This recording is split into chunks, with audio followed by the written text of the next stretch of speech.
వల్ల కొన్ని పార్టీల నిర్ణయాల వల్ల సిపిఎం సిపిఐ తెలంగాణ జనసమితి నాయకులతో మాట్లాడి ఎన్నికల్లో వారి సంపూర్ణమైన మద్దతు తీసుకోవడానికి ఆలస్యమైంది. ఇప్పుడు ఆ సంప్రదింపులకు ఉప ముఖ్యమంత్రి బట్టి విక్రమార్క గారిని కాంగ్రెస్ పార్టీ వారికి బాధ్యత ఇచ్చిండ్రు. రాబోయే 2-3 రోజుల్లో మిత్రులు బట్టి విక్రమార్క గారు, నేను, కమ్యూనిస్టులను, కోదండరాం గారిని, ఇతర కలిసి వచ్చే ప్రజా సంఘాలతో చర్చించి రేపు జరగబోయే పార్లమెంట్ ఎన్నికలలో ప్రజాస్వామ్యాన్ని రక్షించడానికి, నరేంద్ర మోడీని బీజేపీని ఓడించడానికి అన్ని శక్తులను కూడగట్టుకొని సర్వం ఒడ్డి రాబోయే పార్లమెంట్ ఎన్నికల్లో ఇండియా కూటమిని గెలిపించి జూన్ 4 నాడు ఫలితాలు సాధించి జూన్ 9 నాడు ఢిల్లీ ఎర్రకోటపై 3 రంగుల జెండాను ఎగరేసి మన నాయకుడు రాహుల్ గాంధీ గారు ప్రధానమంత్రిగా ప్రమాణ స్వీకారం చేయబోతున్నారు. మిత్రులారా, నేను ఇవాళ మానుకోట ప్రజలు నేను అడగదలుచుకున్నా. ఈ ప్రాంతంలో 10 సంవత్సరాల నుంచి కారు గుర్తులే అధికారంలో ఉన్నారు. సర్పంచులు వాళ్ళే, ఎంపీడీసీలు వాళ్ళే, జడ్పీడీసీలు వాళ్ళే, ఎమ్మెల్యేలు వాళ్ళే, ఎంపీలు వాళ్ళే, మంత్రులు వాళ్ళే, ముఖ్యమంత్రులు వాళ్ళే ఉండ్రి. మరి 10 సంవత్సరాలల్లా ఈ ప్రాంతానికి రావాల్సిన నిధులు వచ్చినాయా? బయ్యారం ఉక్కు కర్మాగారాన్ని తెచ్చిండ్రా?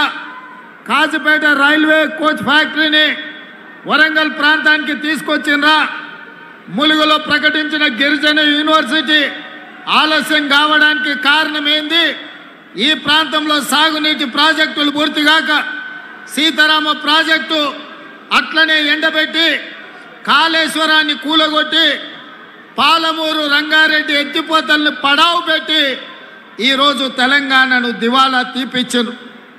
అందుకే మిత్రులారా, మొన్న జరిగిన డిసెంబర్లో ఎన్నికలలో కల్వకుంట్ల చంద్రశేఖరరావును బీఆర్ఎస్ను బండకేసి కొట్టిండ్రు.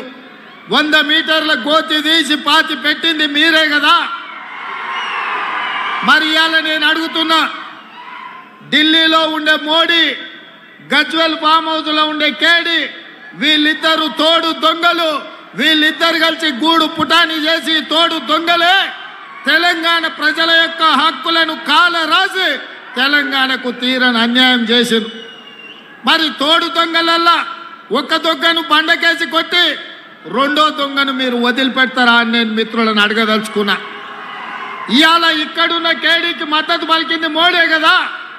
కాళేశ్వరంలో 1,00,000 కోట్లు దోసుకుంటుంటే పట్టుకొని కటకటాలు లెక్క పెట్టించాల్సిన నరేంద్ర మోడీ, భారతీయ జనతా పార్టీ కేసీఆర్ ఇచ్చే కమిషన్లకు కక్కుర్తిపడి ఇవాళ కేసీఆర్ దోపిడీకి అనుమతి ఇచ్చాడు. అదేవిధంగా పార్లమెంటులో ఎప్పుడు అవకాశం వచ్చినా, ఏ బిల్లు వచ్చినా రైతు వ్యతిరేక నల్ల చట్టాలు, నోట్ల రద్దు, జిఎస్టీ బిల్లు, 3 తలాకు, 370 ఆర్టికల్ ఇలాంటి చట్టాలు ఏ వచ్చినా పార్లమెంటులో నరేంద్ర మోడీకి అండగా నిలబడి బీజేపీని గెలిపించింది బీఆర్ఎస్ ఎంపీలు కాదా, మీ స్థానికంగా ఉండే మాలోతు కవిత కాదా అని నేను అడుగుతున్నా. ఆ కవిత అయినా ఈ కవిత అయినా చంద్రశేఖరరావు తరపున నరేంద్ర మోడీకి ఓట్లు వేసిన వాళ్ళు చెయ్యెత్తిన వాళ్ళే కదా. ఇవాళ మళ్ళీ ఏ మొహం పెట్టుకొని ఓట్లు అడగడానికి వస్తురని నేను అడుగుతున్నా. తండ్రిని ఇంటికి పంపిర్రు, తండ్రి కథ అయిపోయింది, ఇక బిడ్డ వంతు వచ్చింది. బిడ్డను కూడా జూన్ 1 తారీఖు నాడు ఇంటికి పంపించే బాధ్యత మా కాంగ్రెస్ పార్టీ కార్యకర్తలు తీసుకుంటారని నాకు సంపూర్ణమైన విశ్వాసం వచ్చింది. అందుకే మిత్రులారా, ఇవాళ ఈ ప్రాంతంలో ఓట్లు అడిగే అర్హత బీఆర్ఎస్కు లేదు, బీజేపీకి లేదు. నేను ఇవాళ ఈ వేదిక మీద నుంచి కిషన్ రెడ్డి గారిని, నరేంద్ర మోడీని నేను అడుగుతున్నా, మీరు 10 సంవత్సరాలల్లా మా పాలమూరు రంగారెడ్డి ఎత్తిపోతల ప్రాజెక్టు జాతీయ హోదా ఇచ్చిండ్రా?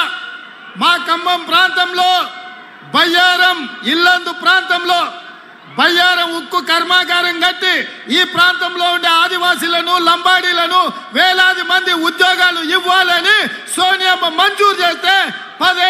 బయ్యారం ఉక్కు కర్మాగారాన్ని పాతరేసింది మీరు కాదా? పడావు పెట్టింది మీరు కాదా? మా బయ్యారం ఉక్కు కర్మాగారాన్ని ఇవ్వని బీజేపీ దద్దమ్మలు మహబూబాబాద్లో ఓట్లు ఎట్లా అడుగుతారని చెప్పి నేను ఈ వేదిక మీద నుంచి ప్రశ్నిస్తున్నా. ఇదే కాదు, ఈ ప్రాంతంలో రైల్వే కోచ్ ఫ్యాక్టరీ కట్టాలి.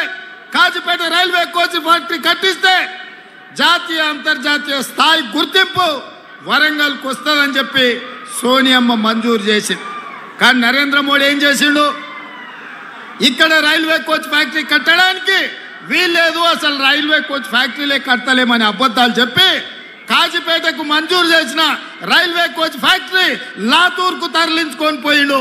మరి బీజేపీలను ఒక లాతు దన్నాల్సిన అవసరం ఉందా లేదా? మన రైల్వే కోచ్ ఫ్యాక్టరీని కాజీపేట కాదని లాతూర్కు తరలించకపోయిన ఈ సన్నాసులకు ఇవాళ బీజేపీలకు ఓట్లు అడిగే హక్కు ఉందా అని నేను అడుగుతున్నా. అదేవిధంగా గిరిజన యూనివర్సిటీ మా ఆదివాసీలు, మా కోయలు, మా గోండులు, మా లంబాడాలు, మా చెంచులు, మా ఆదివాసీలు చదువుకోవాలని, వాళ్ళ బిడ్డలు పీజీలు పిహెచ్డీలు చేయాలని, ఐఏఎస్లు ఐపీఎస్లు అయి రాజ్యాలు ఏలాలని గిరిజన యూనివర్సిటీ సోనియమ్మ ఇస్తే